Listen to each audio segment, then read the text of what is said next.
bayarnya pakai sapi. Terus Nabi ngendikan khairukum ahsanukum qadha. Yang terbaik dari kalian adalah saat bayar itu lebih. Nah, ini yang masalah ini, makanya ini saya bilang ini masalah. Kata guru saya, kata Mbah Mun, kata bapak saya, Islam itu ngaramno riba tapi yo ngaramno medhit gitu.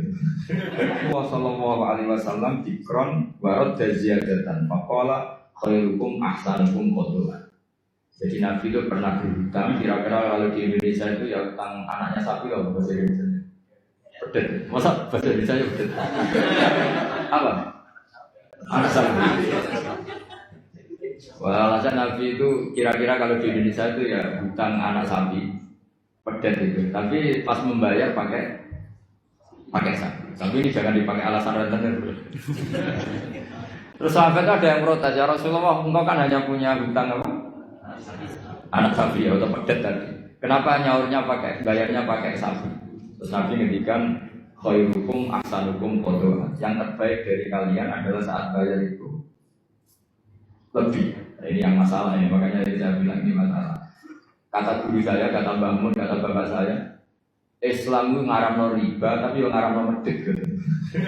Lah orang-orang soleh sok ngaramno riba itu mau ngaramno riba tapi enggak ngaramno medhit. Sebenarnya diharamkan Islam itu dua, riba yang haram, medhit yang haram.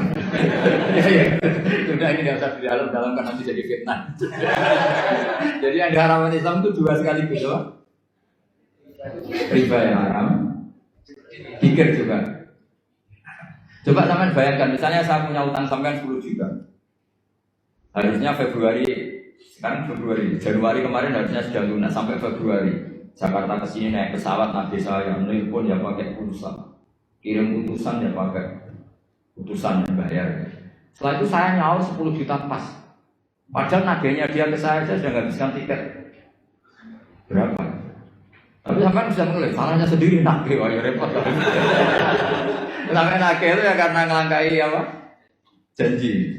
Pertanyaannya adalah kalau kamu nyaur pas 10 juta itu kerugiannya kan banyak.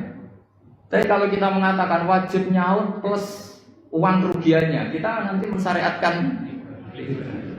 Makanya sebetulnya Islam itu tadi ya mengharamkan riba, tapi yang mengharamkan itu aja gak usah diteruskan nanti jadi fitnah. Tapi yang jelas Rasulullah itu pernah hutang apa? Sapi. Nyaurnya sapi. Ketika ditanya jawabnya Nabi, khairukum ahsanukum qadha. Yang terbaik dari kalian adalah saat nyaur dikasih. Karena saya jadi kiai itu paling pusing, ngadepi itu paling pusing. Biasanya kalau orang-orang kampung saat rukun itu kan ponakannya khitanan atau kawin nikah itu kan dibiayai paginya. Biasanya dijualkan sapi atau apa. Zaman itu tahun 70. Itu harganya sapi itu baru 3.000. Setelah 2005 alhamdulillah tukaran, bentrok ya. Waktunya kan ditagih, namanya tukaran ditagih. Yang utang itu senengannya, pasti aku nomor 3.000, saya tak tahu 3.000. 3.000 itu ada dapat cilok. Lah yang ngutangi itu ingetnya itu pas itu jual apa? Sapi ya, dibayar sapi. Dan akhirnya kita sebagai kiai kan bingung, nggak ikut makan uangnya tapi harus jawab.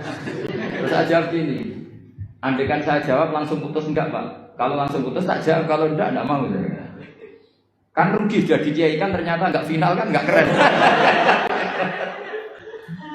Enggak Gus, kalau sekali jiran jawab kita taslim, kita menerima. Ya sudah kata saya, bayarnya sapi saja. Dulu ya bayarnya sapi saja, saya tidak mau jutaan. Tapi ternyata yang ngutangi berengkel. Dulu sapinya itu andaikan masih itu anak cucunya sudah bayar. Wah repot kalau gini. Jadi dia nggak mau dibayar satu sapi, harus plus anak cucunya.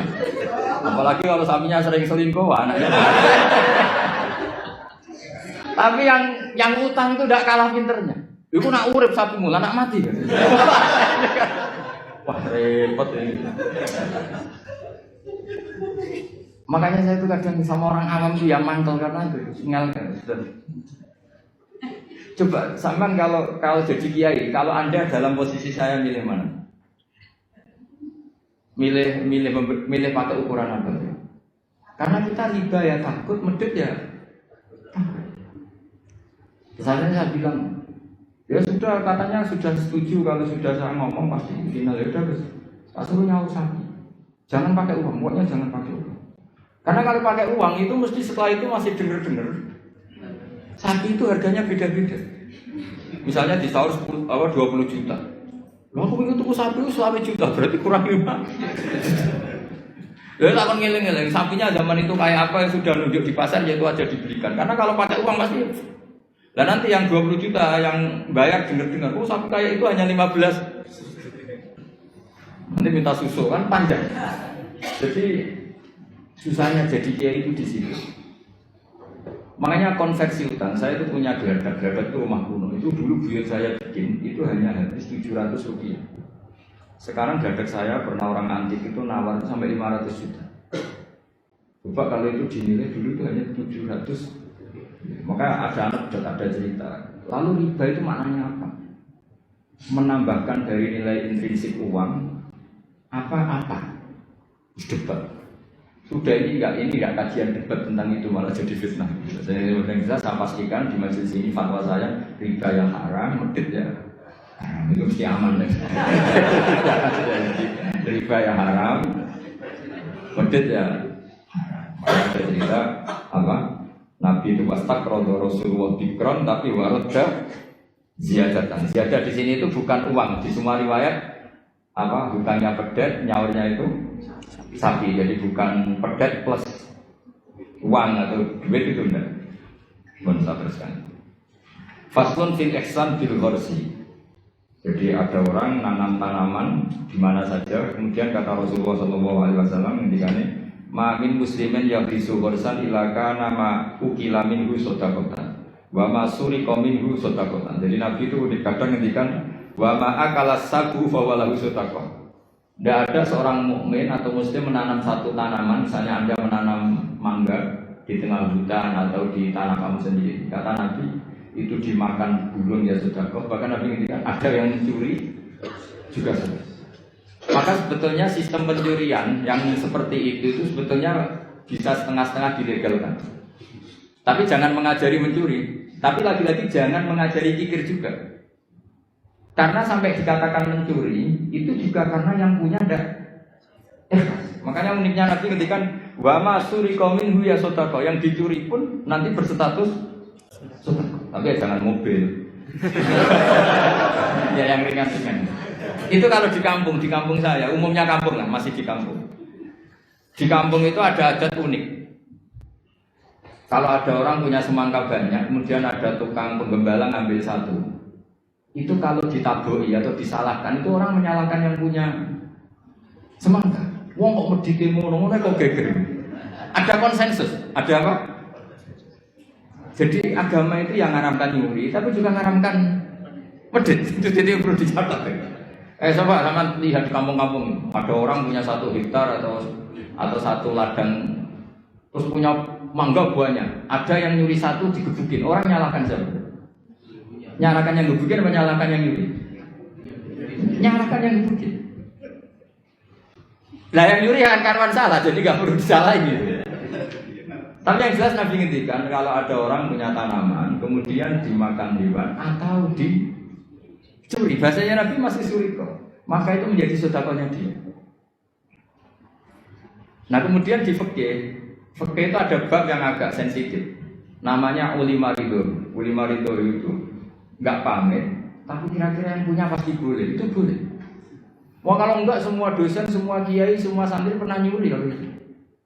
Karena gini, misalnya saya akrab, ya saya misalnya akrab sama seseorang, pas di kamar mandi misalnya. Terus saya pakai HP-nya karena penting tak pakai handphone. Itu nyuri apa pinjam? Enggak jawab. Nyuri apa pinjam? Nyuri enggak pamit. Tapi kalau dikatakan nyuri, nemen wong akrab itu kok gitu aja kok. Parah lagi kalau kamu marung, itu di fakir itu mesti nyuri semua. Coba kamu ke warung, terus ada gedang goreng di situ kamu makan. Coba itu apa? Nyuri apa enggak? Dikatakan nyuri itu di depan umum. Dikatakan beli wong belum kamu bayar. Dikatakan tamu wong itu warung kok tamu. Jadi di fakir itu didiskusikan seperti itu. Nah, kalau dikatakan, ya coba itu status kamu makan itu apa coba? Ketika Anda makan statusnya apa? Nyuri kan, kalau kebetulan bakulnya pas ke dalam Loh nyatanya ada yang nyuri juga, habis 3 bilang 2. Coba seperti itu. Nah di fikih itu sampai jadi debat ya, jadi perdebatan seru itu. Namanya bek mu'athah. Fikih itu bakas bek apa? Mu'athah. Bek mu'athah itu tidak ada ijab qabul, tapi secara adat seperti itu. Ya saya ulang lagi, tidak ada ijab qabul, tapi secara adat seperti itu. Akhirnya kita ngambil gedang goreng sampai 5. Nanti kelihatan nggak benernya begini, kita punya asumsi, punya estimasi, harganya per satu itu 1.000. Ternyata sama bakulnya bilang 5 berarti misalnya 10.000 apa? Kita akan estimasinya 1.000, ternyata diregani 2.000. Kita akan kaget. Jadi lalu pertanyaannya, fikih itu menjawab, lalu yang kita ikuti dengan jadi hakim itu kata baik, penjual apa pembeli? Kita harus sepakat pembeli karena dia yang punya.